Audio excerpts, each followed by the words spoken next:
Hello friends, मैं हूं कुलदीप और आज हम जावा प्रोग्राम एक्चुअली जो फर्स्ट अपना जावा प्रोग्राम होता चलाएंगे।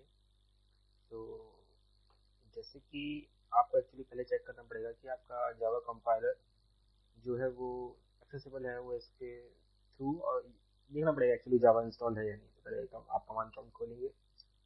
आप यहाँ पे जावा सी स्पेस हाइफन वर्जन डालेंगे, तो आपको वर्जन बताना चाहिए जावा का।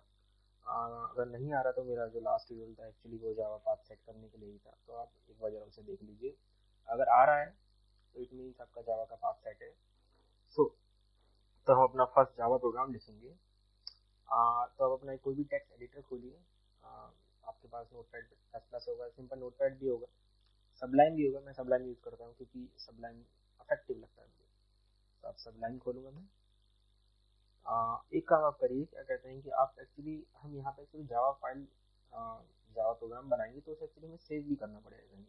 तो आप अपनी सहूलियत के हिसाब से आप करिए जहाँ आपको सेव करना है। मैंने सी ड्राइव में यहाँ पे एक फोल्डर बनाया हुआ है जिसका नाम है जावा नोटपैड एक्चुअली।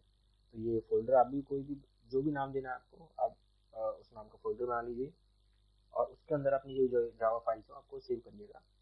तो आगे बढ़ते हैं। आप क्या करिए, जो सबलाइन हमने खोला है वहाँ पर एक एक्चुअली आप नई फाइल बनाइए, न्यू फाइल बनाइए और उसको आप सेव कर दीजिए।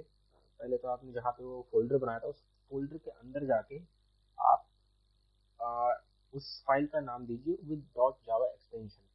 तो हम डॉट जावा जैसे मान लीजिए मैं फर्स्ट नाम देना चाहता हूँ, डॉट जावा एक्सटेंशन दे दिया मैंने।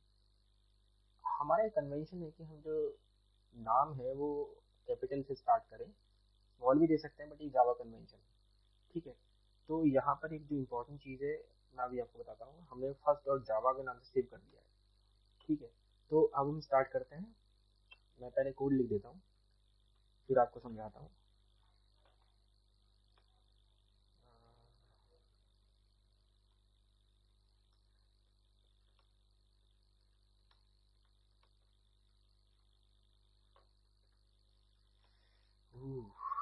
टाइम कम है, मुझे जल्दी समझाना पड़ेगा।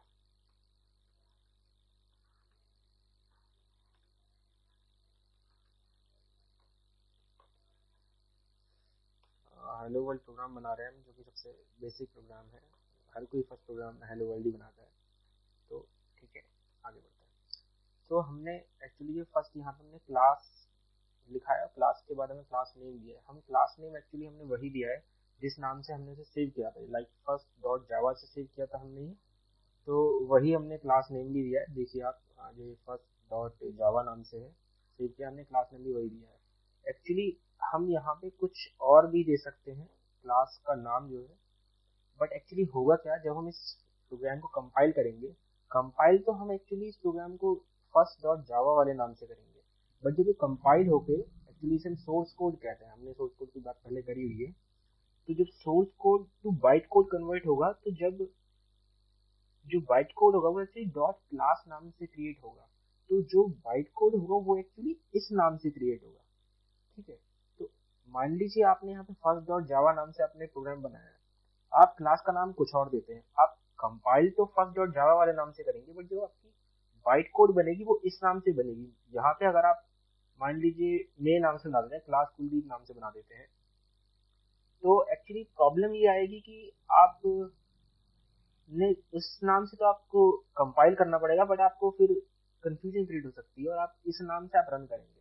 तो एक कन्वेंशन सा है कि आप जिस नाम से आप डॉट जावा फाइल बनाएंगे क्लास नाम भी वही डालते हैं, ठीक है। तो आगे बढ़ते हैं कि ये जो क्लास का नाम हमने दिया है ये हम कैपिटल लेटर स्टार्ट करते हैं, हम स्मॉल भी दे सकते हैं बट कन्वेंशन है ये, ठीक है।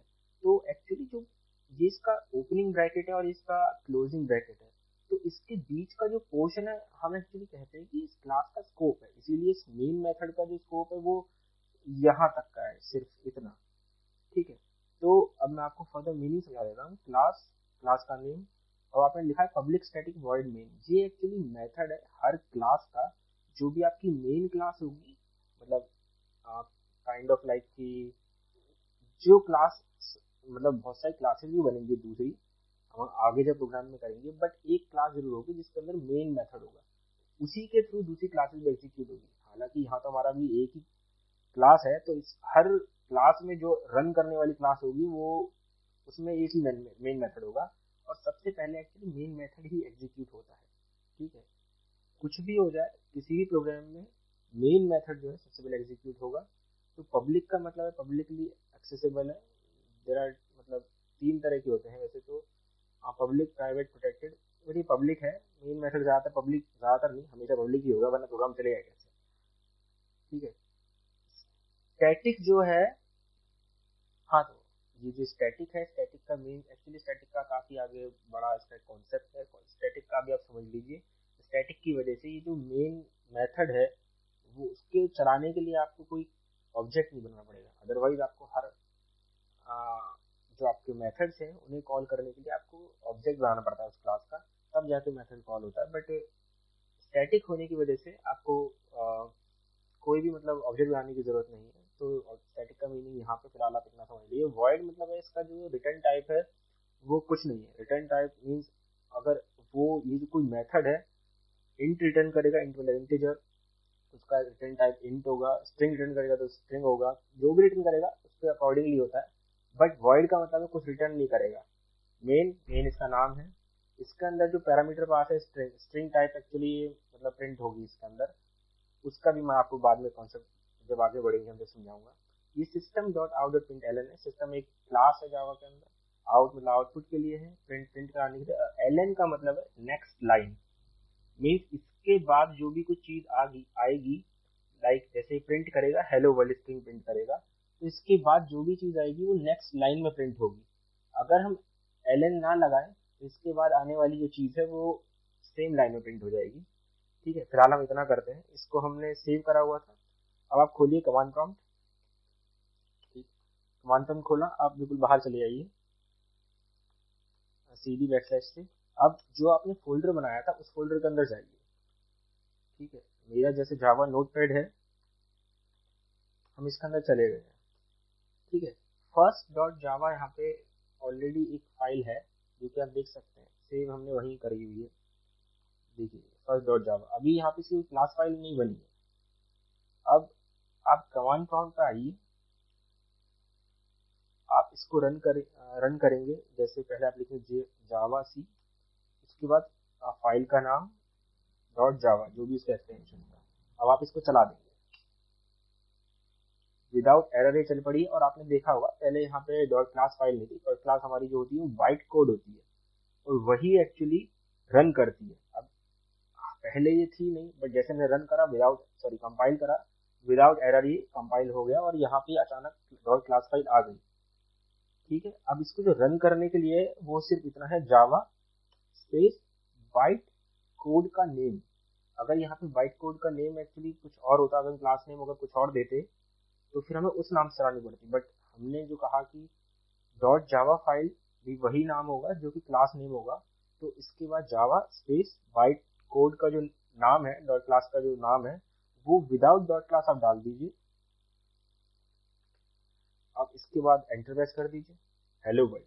तो हेलो वर्ल्ड ही हमें प्रिंट कराया था हमने, और हमारा हेलो वर्ल्ड प्रिंट हो गया है कंसोल पर। तो ये था हमारा जो सबसे बेसिक जावा का प्रोग्राम। ठीक है, और आई थिंक मैंने जो हर कीवर्ड है इनका मीनिंग भी समझा दिया है। तो नेक्स्ट टाइम से फिर हम थोड़े से आगे बढ़ते हैं जावा की कोडिंग में। बट ये एक तरह से आपका इंट्रोडक्शन था जावा की कोडिंग को लेकर। तो ये आपका फर्स्ट प्रोग्राम था, और आई थिंक आपको अच्छा खासा समझ में आया होगा। अगर किसी को प्रॉब्लम है तो प्लीज़ मेरे वीडियो के कमेंट्स में डालिए, मैं आपकी प्रॉब्लम कोशिश करूँगा कि सारी सॉल्व कर दो। ठीक है, तो मिलते हैं नेक्स्ट टाइम। थैंक यू, आपका दोस्त कुलदीप।